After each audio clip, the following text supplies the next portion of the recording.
We are well into Dynasty Draft season and ADP is beginning to take shape. So what better way to test that out than a mock draft with the Dynasty Barometer, the man who brings you the NFL weather reports, MattFFDynasty. How are you doing? Thank you very much for joining us. No, I'm doing really well, thank you, Bestball. As we were saying before we started the show, it's definitely been long overdue that I came on and did a show with you guys. Sadly, we couldn't get Ed to come along with us, but we can do this together. You're used to being in a twosome, so I'm just basically subbing in for Ed. But yeah, been looking forward to this one. It's draft season, so it's absolutely due to do it now, I think. It may well be that I start to have a conversation about whether Ed is replaceable after this, but we shall find out. We shall see how things go. We're going for a SuperFlex Dynasty startup then. We're going to keep it nice and simple. So we've got QB, 2 running backs, 2 wide receivers, tight ends, 2 flex, 1 superflex, and we're just going to do 3 bench. We're not going to get to the deep dart side of the sleepers, but we might talk about a few of those targets later on. But should we get straight into it? Let's do it. So you are drafting from the 3. I'm going at the 11. The reason I'm going for the 11, I'll explain as we get into things. But let's start this draft up and see what ADP is looking like now, because we are... There we go. We were saying before, it's starting to look all right now, and no huge surprises that Team 1 has gone Jamar Chase, Team 2 has gone Josh Allen. There's only really 4 players I think you can pick in the top 4 Dynasty startup this year, same as the 4 last year. So are you going to go for a complete curveball, or are you going to go for one of the 2 I'd be thinking of? No, the reason why I picked an early spot is usually if it was 3rd round reversal, then maybe I'd change my approach. But I think when you've got if you've got the opportunity to go early, lock in an elite quarterback, I tend to lean that way, as I say, especially without the 3rd round reversal. If you've got 3rd round reversal, you can maybe get away with getting that tier 2, tier 3 quarterback as your QB1, which is fine. But as I say, if I'm in this position, I'm just looking to lock in the top guy. And for me, the top guy on my board at this moment is Lamar Jackson. Just coming off an incredible season, finishing as the quarterback 1 in Superflex. As I say, if you're locking in that elite quarterback, you're really setting yourself up with a solid base for your roster. Yeah, 100%. And I would have also taken him at the 1 and the 2. The Ravens bias there, obviously, but you can make a case for any of those 4. I mean, there was a slight curve. What I would have gone, even in Superflex, I'd have put Justin Jefferson higher. That I'd have probably gone him in the 4, if I'm completely honest. So ADP has given us a little bit of a curveball start, but Joey B, you cannot argue with. Ed certainly wouldn't argue with if he were drafted now. That's who he'd have taken at the 4. Now, the reason I've gone for the 11 is this is where I drafted on a Chaos League with Rich Cooling over on the Fantasy Sanctuary when he did a live draft show the other day. And I was at 11 and I punted on QB at this stage and then hated my team from that point onwards because I could never quite get it back on track where I was happy with. So he's not the top player on my best available at the moment, but I want to try to redo that draft from last week. So I'm going to take the player I should have taken at 11 a week ago. I'm taking Patrick Mahomes. Do I think he's going to be elite as producer? No, we've not seen that for a little while, really. But he's got more weapons at his disposal. I think I'm just going to be happier knowing I've got at least 1 quarterback I can put in there and forget about every single week. Where would you have gone at that point? No, I think you're dead right. As I mentioned right at the top, I think you've got to get that quarterback. With it not being 3rd round reversal, if it was, you can maybe get away with punting quarterback with the first 2 picks because obviously you've got that early 3rd round pick. But when it's not, I think you've got to at least get 1 quarterback in those first 2 picks just to lock in 1 stud quarterback. The next 2 players off the board, Malik Neighbours and CeeDee Lamb, were my next 2 up at the best available. So that's where I would have gone had they been left. Brock Bowers is obviously gone just for my pick as well. Would have been in consideration, possibly. I think the only player I'd have really wanted to go for there would have been Jahmyr Gibbs, but he was long off the board as well. I think I'm going to go wide receiver. I'm happier building around wide receiver and hoping to find that value for running back elsewhere or in season and in rookie drafts of the future. So I take a player I was very down on last year, left me with egg on my face. But even with competition in town, I'm going for Brian Thomas Jr., an excellent rookie season. Hopefully we'll kick on his sophomore season as well. After I've that, St. Brown was in consideration for me. Ashton Jeanty, our first rookie off the board. Does that seem about right for Jeanty? I think so, yeah. I think around the mid-second is probably where I'd be comfortable taking him. Maybe even, pushing up towards the early second. I think we know he's landing in a great situation. Hopefully a potential stud amongst the guys like Gibson and Robinson as well. So, yeah, I think that's a fine pick. We've then got Nakua, McBride, Collins, Saquon. Obviously, we were going in round 1, early round in redraft, but drops down because of his age into round 2 there. And Justin Herbert, who is a good option as well for any startup. What are you going to do next? Are you looking at one of the skill positions, or are you going to double up on a quarterback like Team 4 has? Yeah, I'd have been tempted, as you mentioned, about building around wide receivers. I like to do that as well. I obviously got the stud quarterback. If I could have got a stud wide receiver, but there was that little bit of a run there. It's kind of now gone into the tier below for me, so I'm not willing to maybe reach for a guy that I could potentially get, obviously having that early third round pick. So I think now I'm just going to lock in another solid quarterback, and I think Drake May is the pick I'm going to go for. Another guy that's definitely ascending. Obviously, we saw a glimpse of it last season. I think now the Patriots are looking to build around him, obviously bringing in TreVeyon Henderson at running back, starting to get some wide receivers in, bringing in Stephon Diggs. So, yeah, I think he's in a good position to hopefully succeed. He's got that little bit of rushing upside as well. So I think locking in 2 stud quarterbacks in SuperFlex, I don't think you go too far wrong. As you mentioned, you don't want to be in that situation where you're chasing quarterbacks, especially in SuperFlex leagues, because it is so hard to adjust that once you get into the regular season. So, happy to get the 2 quarterbacks early, get them out of the way, and now can focus on the next position. Exactly, and Drake May is a player that I really, really like. Hopefully, we see that second good season from him. And you've hit the nail on the head. You can now forget about thinking about quarterbacks for much of this draft now. It's just one of those decisions out the window. It's one of those kind of conundrums you might be dealing with a bit later. And you're not just go, I should have done it earlier now. You are set, you are happy. And even if you don't get the talent elsewhere, you're happy, aren't you, that you've got that position in lockdown. London, Byron Hampton, our second rookie, Caleb Williams and CJ Stroud. Who do you go for pick 3? I've left you with 22 seconds. Oh, we can get it done, Bestball, don't worry. I've already got it set in my mind. As I mentioned, I was looking at wide receiver the last pick. Was happy to wait a little bit. Only Drake London coming off the board after that. So for me, it's the guy I'm going to take. Maybe sliding a little bit in most people's rankings, but I think Garrett Wilson's still in a position to succeed moving forward. Obviously, the quarterback change is a bit of a concern, but Justin Fields is his former college quarterback, so not too concerned in terms of we've already seen that connection. We've already got that chemistry from the time in Ohio State. So I think that's a plus. I know people are going to be concerned that Justin Fields, more of a rushing quarterback, might not get the volume that we're hoping, but the Jets have basically got nobody else to throw the ball to. So I think Garrett Wilson's in a position where he can make that bounce back after a somewhat disappointing season last season. And as I say, with that volume and that targets that he should be getting, I think he can have a real big season next season and moving forward. Yeah, agree. Garrett Wilson and Harrison would have been my picks that I'd be looking at there, and they've gone back to back. Bucky Irving next, going off the board. Jackson Smith and Jigba. He's one who could prove to be a value there. Obviously, now he's got that wide receiver 1 slot to himself. Bo Nix, everyone's hoping we'll kick on from that solid season last year. Still not a player that greatly excites me at quarterback, so I'm glad he's not someone I've got to think about for my next pick. Travis Hunter, will he be wide receiver? Will he defensive back? It all looks wide receiver at the minute. All of the hype about the drops. What will we do with all of those drops? I saw someone had put on X about, can we remember when everyone was worried Jamar Chase couldn't catch his first rookie camp? That didn't go too badly, did it? Lad McConkey, a player I'd love to have dropped to me at the 3-11. I'd happily have picked up there. I think I'm going to, in interest of undoing my misdeeds from that draft a week ago, and for the exact same luxury that you have now with Jackson and Maine, I'm going to go for a second quarterback, and he's my next best player available on my draft board as well. I am taking Jordan Love.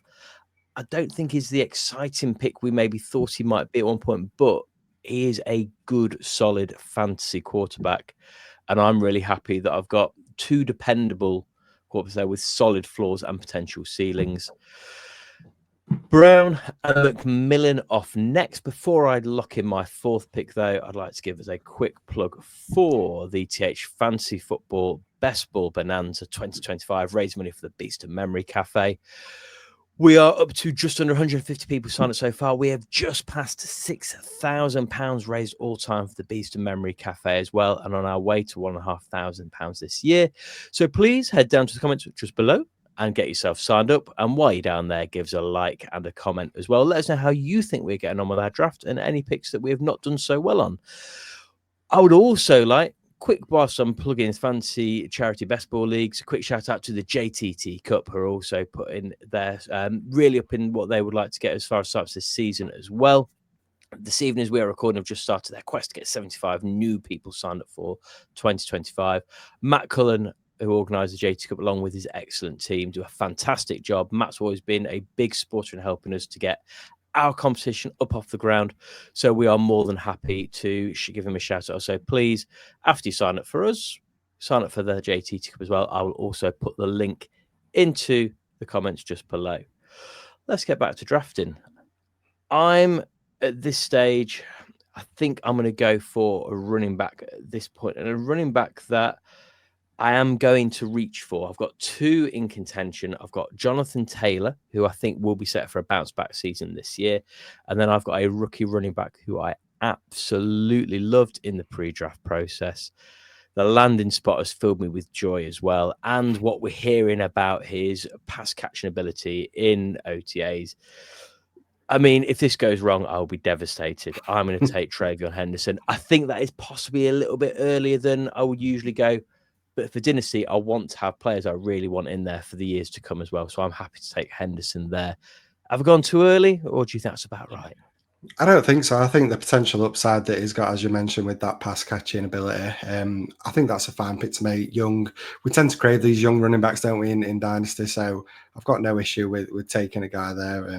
As I said, I think he's set up in a great position to succeed. We've spoke a little bit about Drake May and this offense hopefully taking a step forward, and I think Henderson's going to be a key part of that offense taking a jump forward.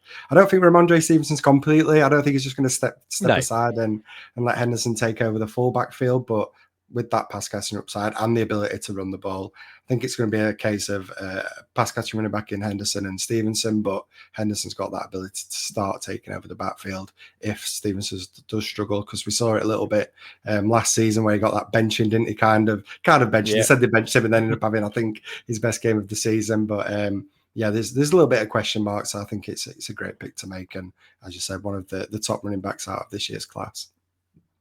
I mean, Ramondre didn't always step aside when he had a defensive player running towards him. So why would he step aside for Henderson? Off next then, Rashee Rice, Breece Hall. I'm glad it's a player I've not got to think about, because it's a player I think I'm much lower on than consensus, certainly on ADP. Sam Laporta would have gone much higher in startups last year. Josh Jacobs, T. Higgins, and then running backs back to back again, Jonathan Taylor and Kyron Williams. Running backs are starting to go off the board here, which is what we tend to see in a lot of startups in round 4. Yeah. Does that mean you're going to go for perhaps better players available now in another position, or are you going to try to get a running back locked in before it becomes quite bare? Well, usually in startups, I do tend to be that guy that kind of fades running backs a little bit and maybe targets them a little bit later on, getting those cheaper values, the veterans that everyone seems to forget about and doesn't want anymore because they're getting old and they're losing that ability, but they're still going to give you fantasy points at the end of the day. So I'm kind of a guy that tends to avoid running backs. I'll probably dip into one maybe in a few picks time, but I tend to lean, as we mentioned at the start, wide receivers early. And I still think there's a couple of really solid options at wide receiver. So to get my wide receiver 2, I'm happy to go with Devontae Smith here. A guy that's shown how explosive he can be in this Eagles offense. AJ Brown, while he's obviously a stud as well, he's getting up there in age a little bit. I think Lewis Wood actually spoke about him recently on one of his shows and mentioned he's actually sneakily getting up there in age. So while obviously we know wide receivers do have that longer shelf life and do produce for a long time, I do think that Devontae Smith can start to take over as maybe being the wide receiver one, or at least getting a few more targets than what he has done. And as I said, we've already seen how great he can be as that wide receiver 2 on that offense anyway. So to get him as my wide receiver 2, I'm more than happy to do that at this point. That would have been the exact same pick I'd have made there as well. He was comfortably my next best available. Team 2 is certainly in win now mode, where they've gone for the 4-11 and 5-2, McCaffrey and Henry. I've seen this a couple of times in some startup money leagues this offseason where players are dropping down. And if you get locked in, you can have a rebuild on your hands probably in only a year's time. But if you can get locked in that first championship, your rookie picks don't last long, your drafts don't last long. Championship glory will last you forever. So that could probably work out well for Team 2, who've then gone Team 1, have got Kyler Murray and Quinton Judkins, leaving you with 1 minute 45 on the clock. Are you going to go wide receiver again? So obviously your next best hasn't gone off the board with that running back QB run. Yeah, so I'm very tempted to go wide receiver again, but I think I want to lock in a younger running back here because, as I said, I'll probably target older running backs later on in the draft who I think can give me fantasy production for this season if I'm looking to contend. But while I've got the opportunity to grab a younger running back, I'm going to make it. And I do think this is maybe a little bit of a reach. I know you said you reached a little bit for Henderson. This is one of my guys out of this year's class, especially from the running back position. He's shot up a lot of people's boards after the NFL draft, so you probably know what I'm talking about. But RJ Harvey, he's going to be a stud. I'm more than certain of it. I was a big fan of him before we got to the NFL draft. The fact that he's now landed with Denver, gone in round 2 of the NFL draft, that's just giving him that extra security as well. Landing with Sean Payton, I think is a really exciting piece added to that backfield that's basically, I mean, it's looking pretty sketchy, isn't it, Pestle? I mean, there's Audric Estime, who I know people are starting to think he could have a role in this offense, and I think he can as probably the bigger guy. But RJ Harvey for me, he's got everything. He's super quick, super elusive. He's got that receiving ability as well, and he's shown that he can be an excellent runner of the ball. So I'm really excited in this offense. I think he can be a stud for fantasy. So happy to lock in that younger guy early, as I say. And that'll probably be the only running back I take for a few rounds now, and as I start to target wide receivers and tight ends. But yeah, happy to lock in that younger guy who I think could be a potential stud in fantasy. Yeah, he's a player that his stock just continues to rise, doesn't it? Obviously, pre-draft, he was people's gamble, a late sleeper pick for fantasy and rookie startups. That landing spot put him up, and then the stories and the footage coming out of OTAs is helping that as well. No, we can't base it on what we're seeing in rookie minicamp. And obviously, it's the highlighters that have been put out, but you've still got to do it to have a highlight reel, and he's doing enough to get highlight reels, isn't he? So, yeah, very excited to pick. And similar to Henderson, we could be doing a Dynasty startup this time next year, and they're both going late round 1, early round 2, potentially. Yeah. Team 5 is having a shocker, in my opinion. Jalen Daniels, Barkley, Irving, Taylor, and Purdy. I'm not happy with that as a team whatsoever. Team 6 has gone the other way. They've got a very safe quarterback locked in, Collins and Jigbert, Higgins, and then Cam Ward.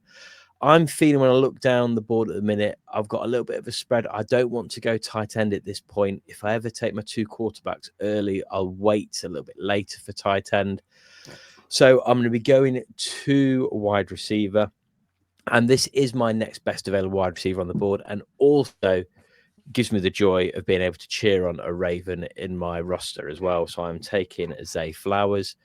I don't think we expected Zay Flowers to have any fantasy relevance like he did last season. No, he wasn't consistent. Rashad Bateman coming through, Tylan Wallace having a few of those kind of boom games as well, and obviously with D-Hop there as well. But Zay Flowers in a contract year, he is going to have a big season this season.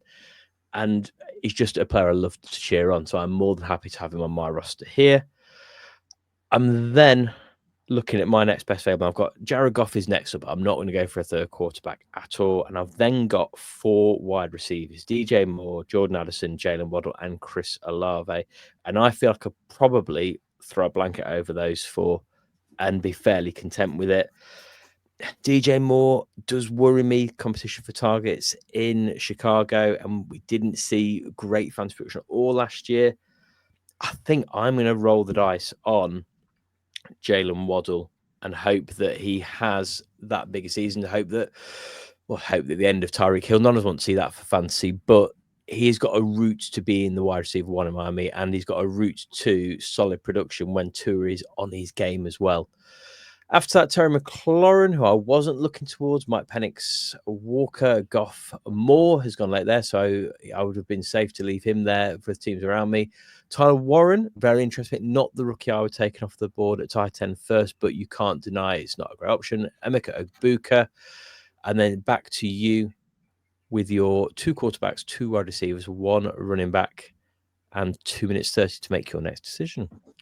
Yeah, so I'd have loved for Waddle to have fallen to me. I don't think he would have, but I think that was a great pick, as you said. I think he's in a great situation where he could potentially become the wide receiver one, with all the concerns around Tyreek Hill. So yeah, I think that was a great pick there, and kind of hoping he fell to me, but I think I was being a little bit optimistic. But the next guy I'm going to go for, it's actually a guy that I've never actually been super high on, but it's always been because I felt he was overvalued, and I feel like that's been justified by the production that we've actually had from him over the recent years. But now I think he's coming to a value where I actually don't mind taking a stab on him. There's still some concerns moving forward, but I think Chris Olave is a nice pick at this point in the draft.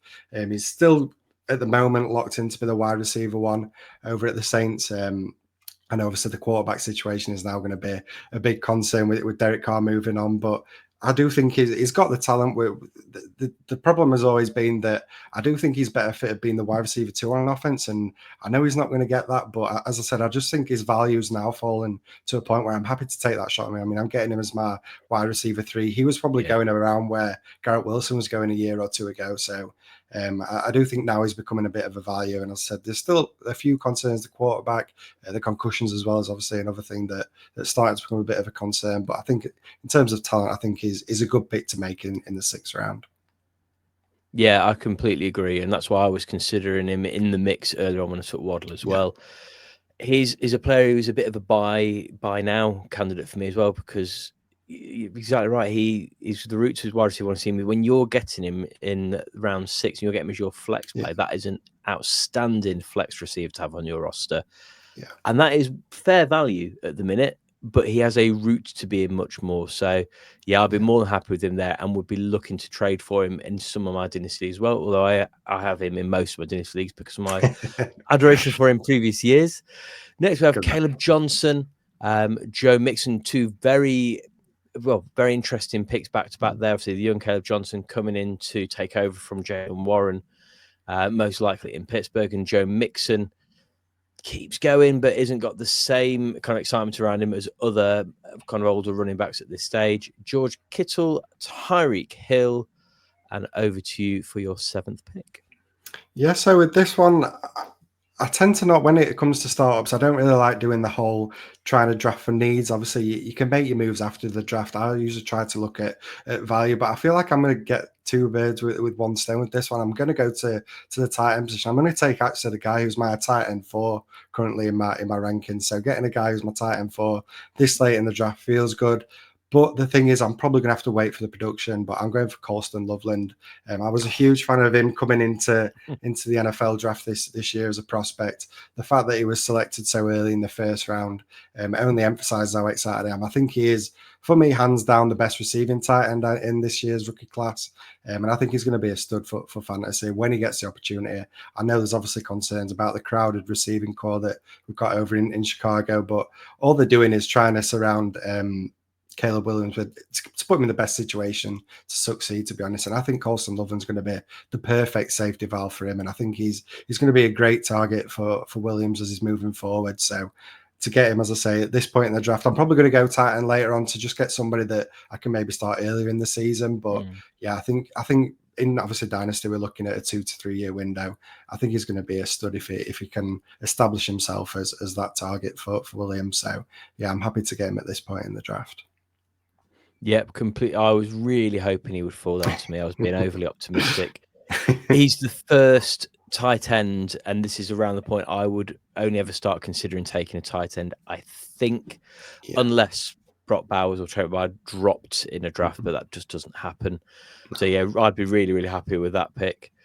Chuba Hubbard, then George Pickens, Addison Williams, Bryce Young going 708. That is one that could be I don't think that will be fair value come end of the season. It will either be a massive overspend or it will be a really good value pick. How do you feel about Young's options this year? No, I think you're spot on with that. I think the Panthers are obviously now trying to get him in a better situation to succeed. Obviously, spending an early pick on Ted McMillan, who he should be a great receiving option for Young to hopefully see him take that jump. But last season was a real roller coaster, wasn't it? Obviously, a real tough start. Had that bit of a time away. Kind of got he got benched, didn't he? Let's not beat around the bush. He got benched, but when he came back, I mean, he really showed that he was determined. He looks really good, to be fair, for the last few weeks in the season. So there's definitely room for optimism, but I think that's why it falls into how you're saying it's kind of, it could be a great value because he could carry on that form that he saw towards the end of the season, or was that just a flash in the pan? If so, you'd think the Panthers are going to look elsewhere moving forward if he does struggle next season. So, yeah, really interesting pick, but as you said, it could go either way, that one. Yeah, I think Young McMillan is one of my favourite partnerships to watch evolve over the course of next season. I'm really forward to seeing how that works out. My next top 4 available, I've got Dak Prescott, DK Metcalf, TJ Hockenson, and Jerry Jeudy in my next best 4. I'm not taking Dak because I've already got 2 quarterbacks.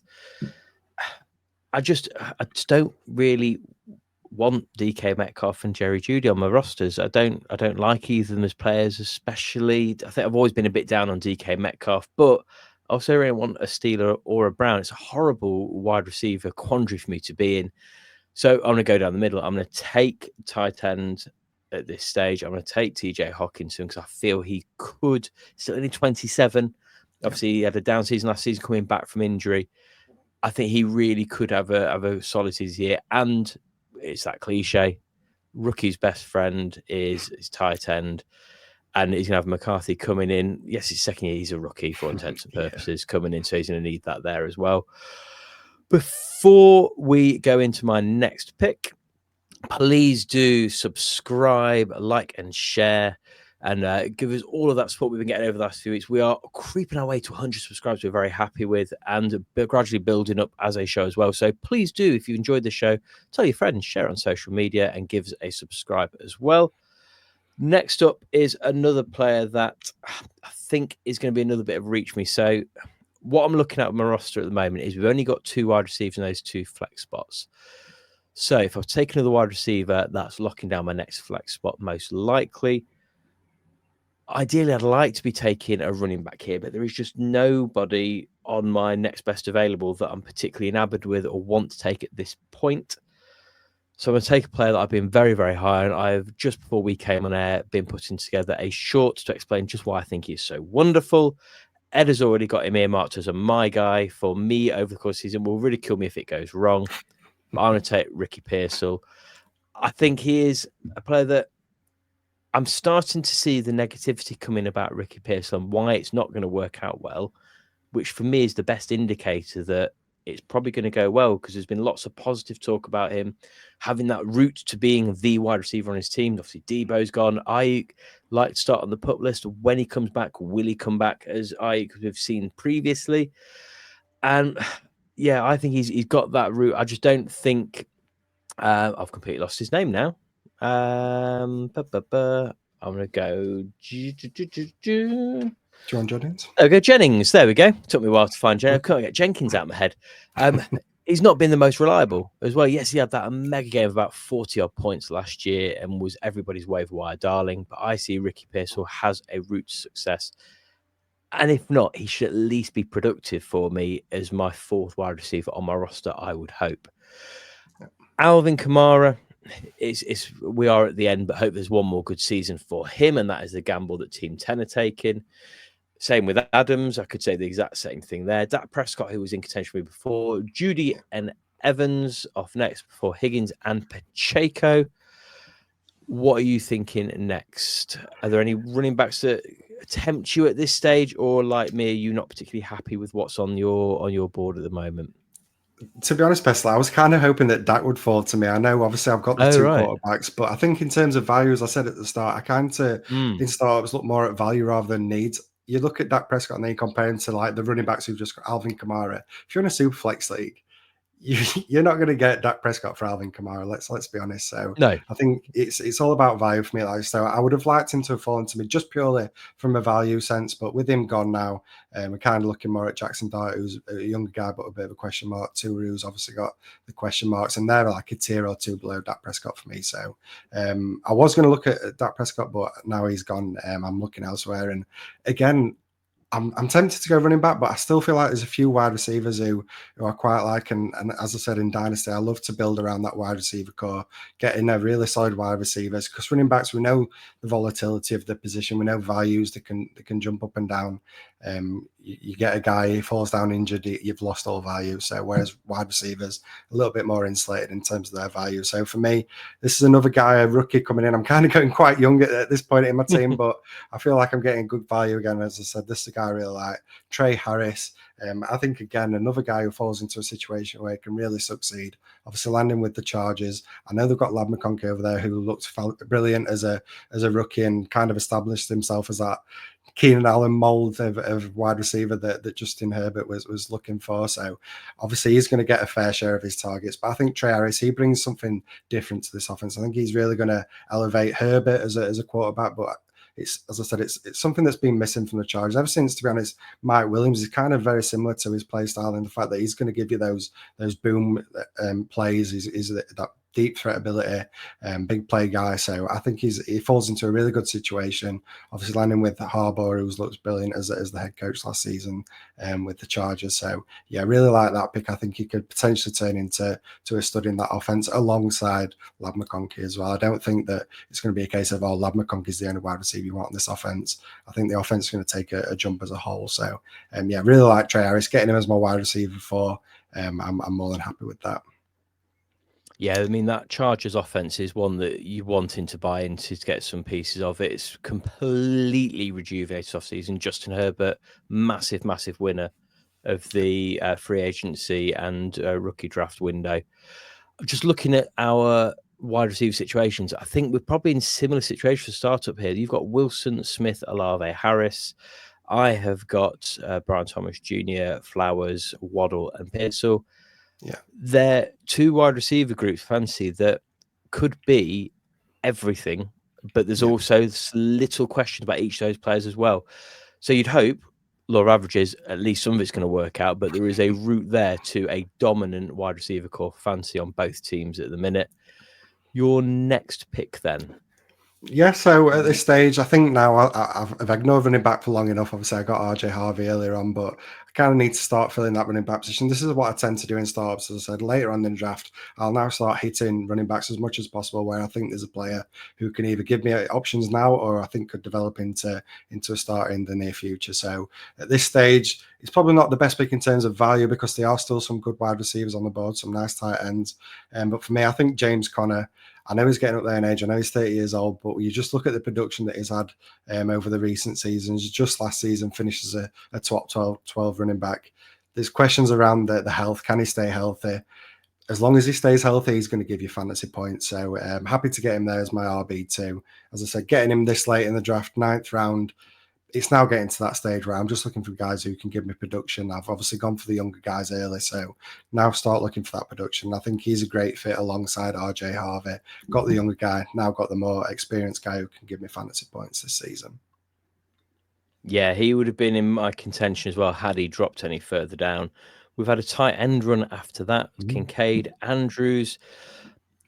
I can't decide whether that's going to be really good value for Andrews or is going to be a bit of a reach. For Dynasty, I absolutely cannot decide whether I would rather take Mark Andrews or wait for Isaiah Likely. Yeah. I really can't call it either way. Redraft, no hesitation. I think Mark Andrews will still have a really good year. He could, if he is with the Ravens for future, he could land in an amazing spot as well in the future. Or they could both be sharing snaps constantly. Neither of them are productive to any degree. I think I would rather, at this stage, though, take the later round value on the gamble on Isaiah Likely. Kraft and Pitts off as well. Obviously, this will be the year once again that Kyle Pitts breaks out. That's going to happen. We all know. He still is remarkably young, though. I can't remember his age off the top of my head, but he's not an old tight end by any means. Cortland Sutton, Jackson Dart, who I would have had a think about at this stage as a player to stick straight on my taxi squad. I think at this point, I like you would like to get a running back in there, but on the turn, I think I'm still going to have a couple of options I can take and be reasonably happy with. So I am going to take my third quarterback at this point, and is the last quarterback I would be happy with as a starting quarterback in my SuperFlex league. So I'm happy to have on my bench, and that is Tua. Yes, there's all the question marks. There will be question marks for the whole of his career now about concussions. No, we're not sure what's going on with Tyreek Hill after his temper tantrum at the end of last season. Will he still be there? And will he catch passes like he couldn't manage to last year, which is obviously an anomaly for him? But I'm happy to take Tua at this point. Chris Godwin off next, who we've still not heard if he's definitely over that injury and back in. I think we all assumed he was when he signed that contract. But he's certainly someone who'll be interesting to watch as we go through the off season as well. Johnny Smith, heard trade rumors today. Apparently, looking at the Steelers, that'll be fantastic to make both Smith and Frymouth completely unusable in our fantasy leagues. I do think I need to go running back here at this point, though, and I'm not over the moon with any of the options. I think round 10 is where you start to just have to see it for what it is. Yeah. You're not going to have a player you're happy with, or you'd have drafted them by now. So my running back conundrum is Tony Pollard or DeAndre Swift. And I think I'm going to go for Pollard and just hope that he builds up that rapport with Cam Ward.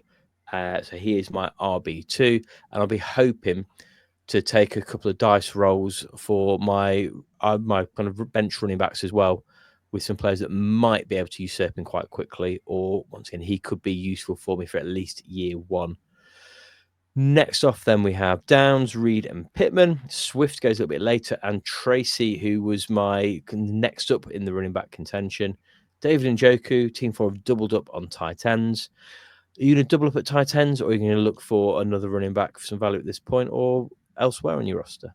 I'd definitely consider tight end, but I think I'm going to look at running back. Obviously, I've got the two running backs. I've got a young guy, got an older guy. And again, I'm kind of in that situation now. Do I go for the proven value? Obviously, he's getting up there in age, but somebody that's a veteran that can give me points now, or do I look more for a younger guy who I think's got potential? I'm going to pull the trigger on the younger guy. I think I'm going to go for. It's all about fun. This is a mock draft. It's all about fun. Let's talk about the guys that were excited, not the older guys that are getting towards the end of the career. Let's talk about the guys that are coming into the league. And Bhayshul Tuten for me is that guy who I think is super exciting. Landing with the Jags, yep. Liam Cohen. We know what happened last year. We know the narrative. Bucky Irving getting that day 3 running back. He's done it again, got a day 3 running back, and he's super exciting, Bhayshul Tuten. He's super explosive. I think he's going to be a great fit in this offense. Obviously, there's now the question marks. Travis Etienne, is he going to stay? Is he going to go? There's been talks of potential trades. Tank Bigsby, we know what he is. He looked solid last year as more of that bigger back, but Tuten, he just brings it brings the explosiveness that we've seen from Travis Etienne, but we didn't really see it last season. So there's concerns. Is he the same running back as he was when he came into the league? I think Bhayshul Tuten is going to be brilliant in this offense. If he gets that opportunity, you're going to see highlights all over Twitter when he does get the opportunity, because he's got that ability to break away an incredible run with that speed that he's got. So I think he's really exciting.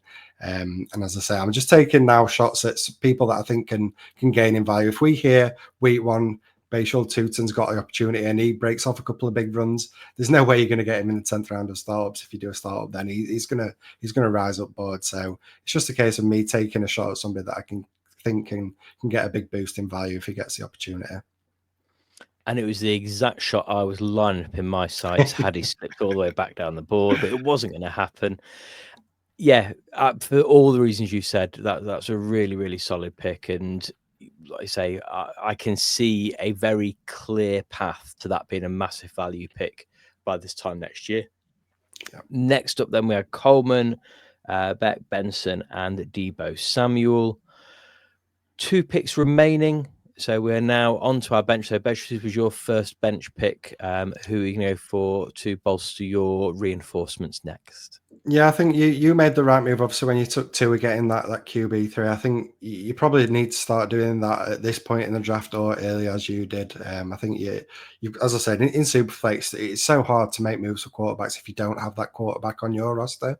You tend to need to tier up or tier down when you've got quarterbacks. It's very hard to make moves just for a quarterback if you're not given one back. If you do, you've really got to overpay. So I'm probably looking at quarterback, and I just think now I'm going to take a guy who I think is a really solid quarterback, somebody who can fit in, be my QB2 if needed when it's the bye weeks, or as just a really solid bench guy who I can rely on if needed. And that's Geno Smith. I know he's obviously getting up there in age, but he goes over to the Raiders. This is an offense that's, again, looking to take a step forward. Pete Carroll coming in.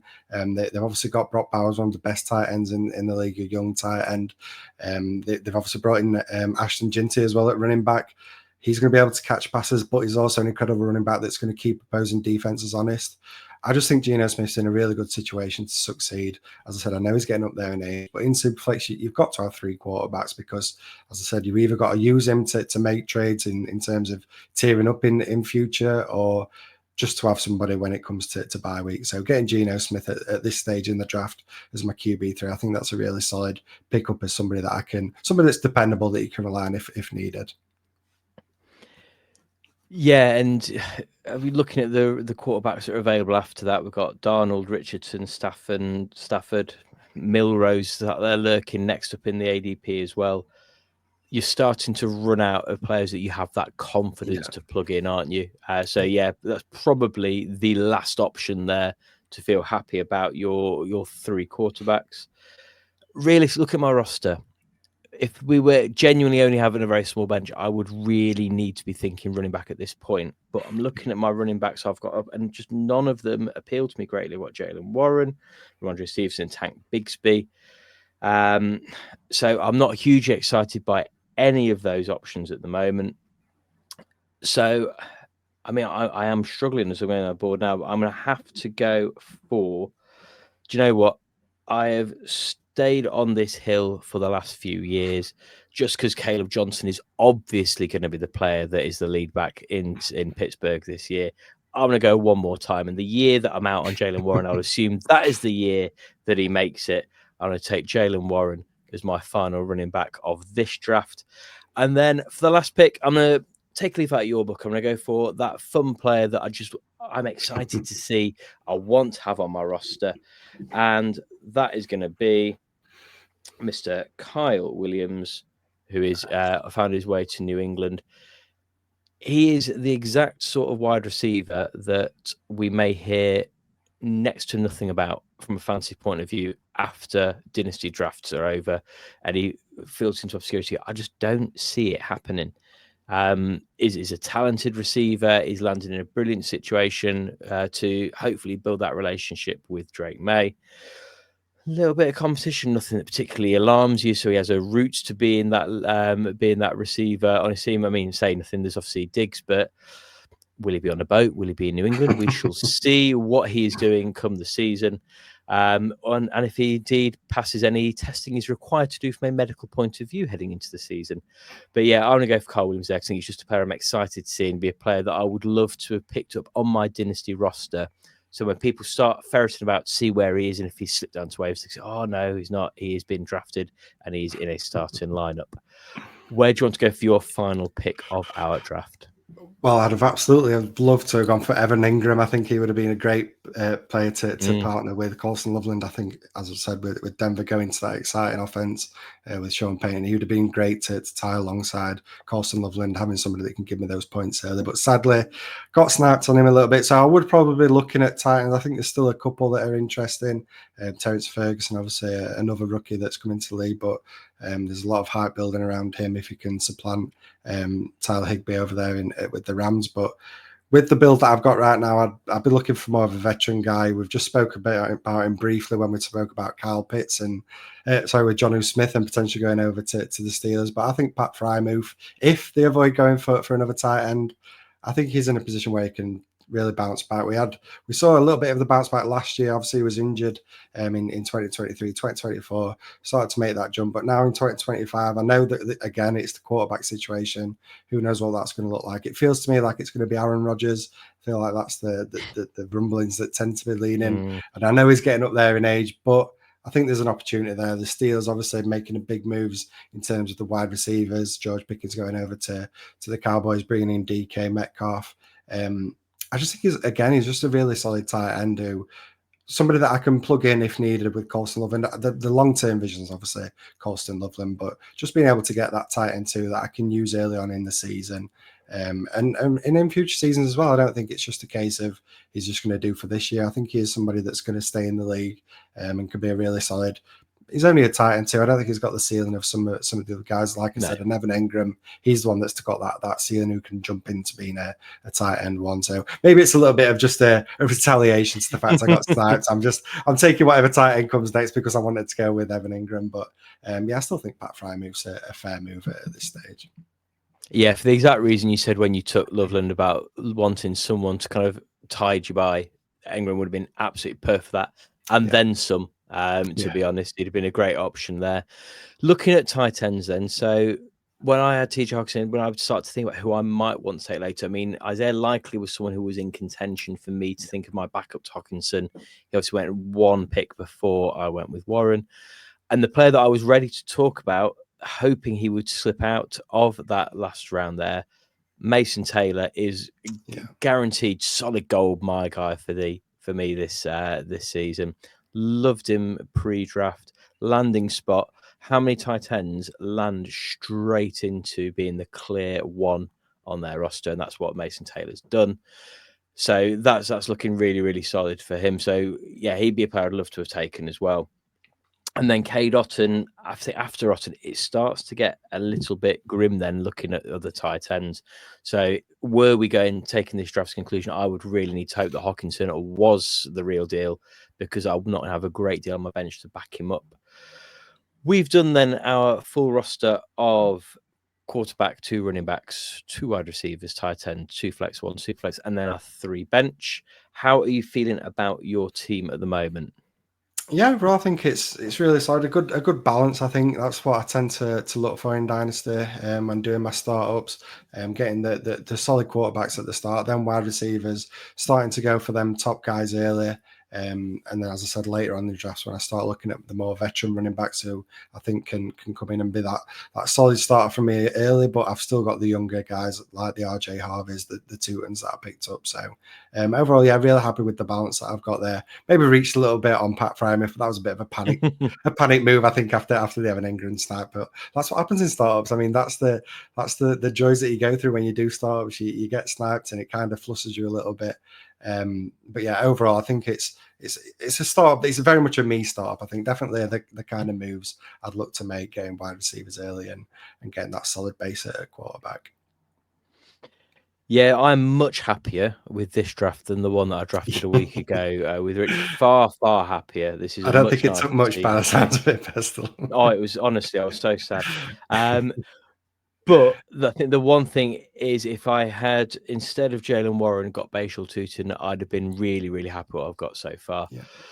Before we wrap things up then, a message I had from someone we set up some rookie leagues last year for people via Facebook. People want to get into fantasy, weren't quite sure where to start. And Ed and I have kind of responded to lots of Q&As within those leagues. And a message that I had from someone this week where they're starting up their next Dynasty rookie draft, they've kind of gone to do their own leagues themselves. He said, when you get towards the end of Dynasty draft, how do you know which players to take when you are staring at pick 19, 20 and beyond? I think the easy answer is when you kind of looking at reading stuff, you have opinions on these players for a long time yet. But what I always advise people that are perhaps a bit newer to fantasy, especially Dynasty, is just have a few players you've got in mind you're keeping an eye out for. So before we finish up, Matt, could you give us one player who you would happily take later as a bit of a flying draft, and then another player who you would be looking to pick up to stash straight on your taxi squad, who you would have high hopes for maybe in a couple of years? Yeah, so it kind of fits the notion of going for somebody that I can put on my tax. So that kind of fits what I'm looking to do later on in the draft. I'm looking for those guys that I think have got the opportunity where they can take a jump in value. As you said, when you're getting towards the latter stages, we're just talking about guys that, I mean, they're not going to give you any production. They'd be going earlier if they were guys that people were sought after. So you're just taking dart throws at people that you think can jump in value. So SuperFlex leagues, I'm maybe looking at some quarterback twos that are currently not got a job. It sounds horrible, but if you're in a deep league, someone like a Daniel Jones who's got an opportunity, because if he becomes the starter with the Colts, his value is going to take a jump from where it's currently sat. And you've got the ability then to move him if there's a team that's QB needing in your league. You've now got, if you've got him as your quarterback 4 and he takes that bump in value, and you can move him to a team that's desperate for a QB2 or needs a QB3.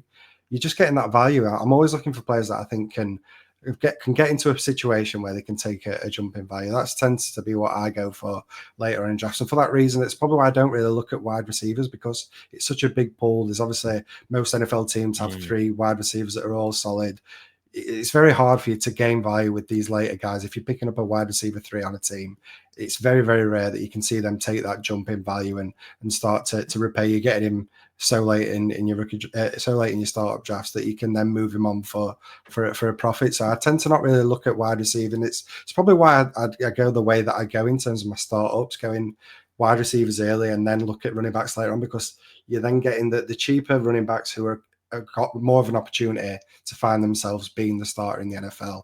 Whereas a wide receiver 3 it's not defining, is it, in terms of fantasy? But if you're getting a running back that's the running back 3, but then finds himself being the running back 2 on an offense, or even potentially becoming the running back 1 through injuries, you're getting a big jump in value. So I tend to look at running backs or positions that I think can gain value, such as quarterbacks in SuperFlex. So that was a long answer to the summary that you were trying to give on what do you look at. But some players that I tend to be targeting, and I think in terms of rookies, somebody that I think is really interesting that fits the mold that I'm talking about is Jaden Blue. He's just been drafted for the Cowboys, and that's another one of those situations where the backfield there's definitely got question marks around it with the Cowboys. Javonte Williams, he was very highly sought after when he came into the NFL.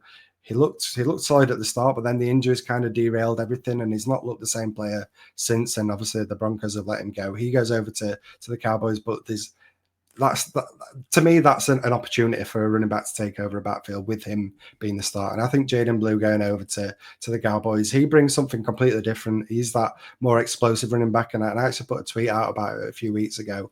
He's kind of that player that I think they've missed since letting Tony Pollard go. Obviously, they had Zeke and Pollard, and that was a great tandem for them. I think they want to get back to something like that. So if Javonte Williams is the bruising back, I think Jaden Blue's a great complementary piece, and you can get him super late in your drafts. We've seen him just go in ours now in the 12th round, but I've seen him go even later than that. In rookie drafts, he's going in like the 4th round. So I think he's definitely a running back that you can target later on. You can stash on your taxi squad who could have that opportunity to take a bump in value. Yeah, and it's the exact thing. Is it? There are no sure things this late in the draft. That's why they're late in the draft. So when you're looking for ceiling, running backs, quarterbacks, as you say, tends to hit that ceiling from nowhere over those wide receivers. Yeah, so I'll just say as well, Pestle, I just thought of a great example. Bucky Irvin, I mean, that's a great example of somebody that, I mean, I know obviously that was something that happened. It doesn't happen all the time, but you've seen it with Bucky Irvin. Somebody who gets super late in drafts. He was a day 3 running back. Nobody had great expectations. Obviously, they had Rashad White there, who was actually coming off a really impressive season. So nobody really expected Bucky Irvin to do too much in the situation that he landed in. But as soon as he got that opportunity, he showed what an incredible player he is. And look where he's going now in startup drafts. He's going, what round's that? The 3rd round in our startup. So that's what I'm looking for. Those guys that I think can take that bump in value. And it tends to be more running backs than wide receivers. Yeah, and I think last year everyone was looking for the next Puka Nacua at wide receiver, and everyone's looking for the next Bucky Irvin now. So that does impact what we see in drafts, isn't it? When people are going for those picks. I think one of my go-to later picks, and it's a fanboy pick, is Keaton Mitchell as well. Derrick Henry obviously signed that big contract for 2 more years, but maybe he's not, but I think he is still only human. At some point, he will need someone else to take a bit of the wear off him. And it's something I don't think we talk about enough in kind of NFL circles, really, about the learning you can do in certain rooms. And Keaton Mitchell, 2nd year off learning from Derrick Henry, when we saw what great producer he was before that injury in his rookie season, he's a player that I think late on is worth that gamble. Are you going to be plugging your RB1 to replace Derrick Henry? Absolutely not. I don't see that happening. Could he be a steady value flex player, or heaven forbid Derrick Henry missed time? I think he's going to be a player we are talking about on the waiver wire rapidly. Yeah. And my final pick, who is a waiver wire pick and a player that once again I've loved through the pre-draft process. And you mentioned Daniel Jones. I think I would rather take Daniel Jones a bit later than Anthony Richardson. I don't think it's been spoken about enough that he has a good route to being the QB1. Of course, I know that's not the most exciting of fantasy prospects at the moment, but for the reason that it's so muddy, Riley Leonard is a player that I'm trying to pick up to put in my taxi squad as much as I possibly can, because he is a player that spoke about. He's going to need a couple of seasons potentially to get settled in. You think Jones and Richardson are probably going to, between them, have a couple of seasons until they're both kind of binned off if they don't make it. So Riley Leonard is one I think has a potential. And once again, if you stick him on your taxi squad and you never use him, you've not really lost a great deal. If you can have a taxi squad quarterback that is usable in any way, shape, or form for fantasy a couple of years down the line, that is the stuff that fantasy dreams made of. And also trade pieces. You could get good value from a quarterback if he does get that role and you're happy elsewhere.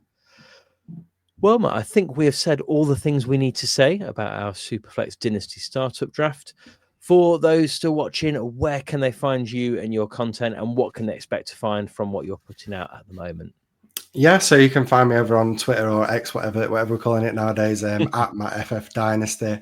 I'm part of the DLF team. I've joined those at the start of this year, so I've been putting out some articles on the prospects before the NFL draft. I've got a few more articles coming up in the near future as well. So if you want to catch any of my written work, you can find it over at DLF. And as you mentioned at the start, I do my weather threads that have got a lot of attention, to be honest, over the recent years, and I feel like people really enjoy them. So if you're looking for that little bit of an edge in fantasy, I feel like that's what they're giving you. So yeah, if you want to check them out, I'll be dropping them as always throughout the NFL season. But yeah, I just want to say thanks again for having me on, Pestle. It's definitely been long overdue, and I've really enjoyed it. I mean, it's, as I said, it's that time of year when we start getting into these dynasty startups. So what better time than to do a mock draft and just get the juices flowing, get the muscle memory back. No, absolute pleasure to have you on, Matt. And genuinely, when I'm putting my final roster together on a Sunday in season, your weather threads are one of the few things that can properly make me change my opinion massively. When you're thinking, oh, obviously this is a guaranteed from doing your start sits, then you look at the way and you go, well, that's a ridiculous idea. Why would I possibly be starting a wide receiver in such horrible conditions? Yeah. So yeah, really great thread. So everyone, make sure you check that out in season as well. So thank you for a final time, Matt, for joining us. We look forward to having a chat with you again, either throughout the off season or beyond. But for now, that is all from me. That is all from Matt. You have been listening to Pestle and Ed of TH Fantasy Football. For more content, follow TH_fantasy_NFL on Instagram and Twitter.